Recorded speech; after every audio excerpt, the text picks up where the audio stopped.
오늘부터 일본 오사카에서 G20 정상회의가 시작됩니다. 주요국 정상들이 모여서 동북아시아의 새로운 국제 질서에 대해서 논의하고 특히 한반도의 평화와 비핵화에 대해서도 협의할 것입니다. 그런데 여기서 우리나라 대한민국이 제대로 역할을 할 수 있을지 염려가 됩니다. 어제 각국의 정상이 일본에 입국했고 문재인 대통령은 도착 직후 시진핑 중국 국가주석과 한중 정상회담을 가졌습니다.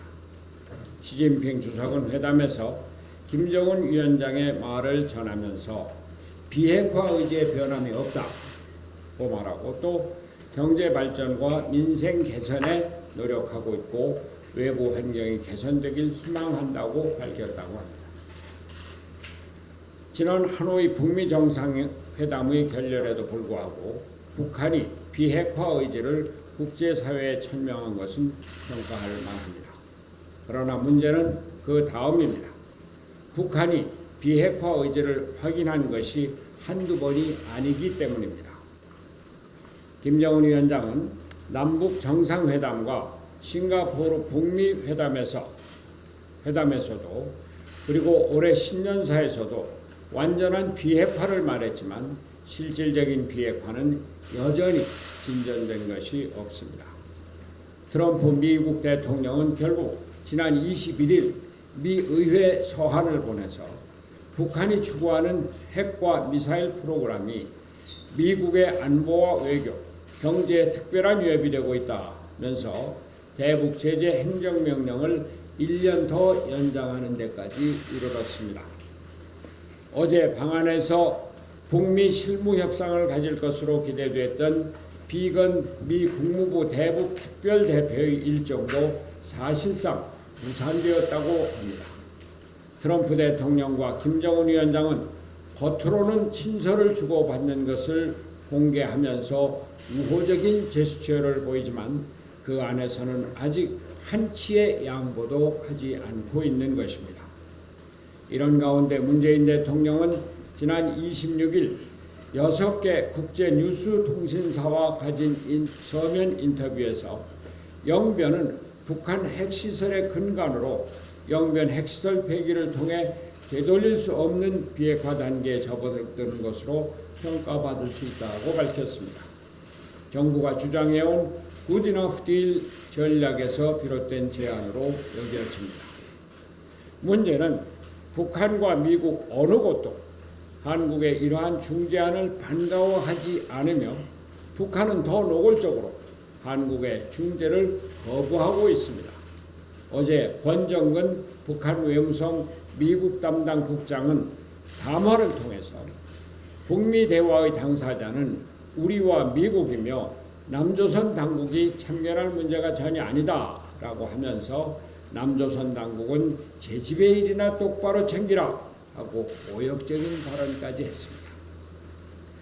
문재인 정부는 사태의 심각성을 제대로 이해해야 합니다. 일본에서 열리는 정상회담에 한미 정상회담에 일본의 반대로 무산되었습니다. 20개국 중 유일하게 대한민국만 제외되는 것입니다. 일본의 해상 자율의 관함식에는 대한민국만 초청 대상에서 제외되고 있습니다. 일본과 중국은 급속히 친숙해지면서 시진핑 국가주석을 내년 봄에 국빈으로 초청한다고 했고 시진핑 국가주석은 긍정적으로 대답했습니다. 북한과 미국의 정상은 친서를 교환하면서 소통하고 있습니다. 미국은 한일 관계 개선을 한국 정부에게 압박하고 있습니다. 이렇게 진행되는 국제 외교 사이에서 대한민국만 외톨이로 전락하고 코리아 패싱이 진행되고 있습니다.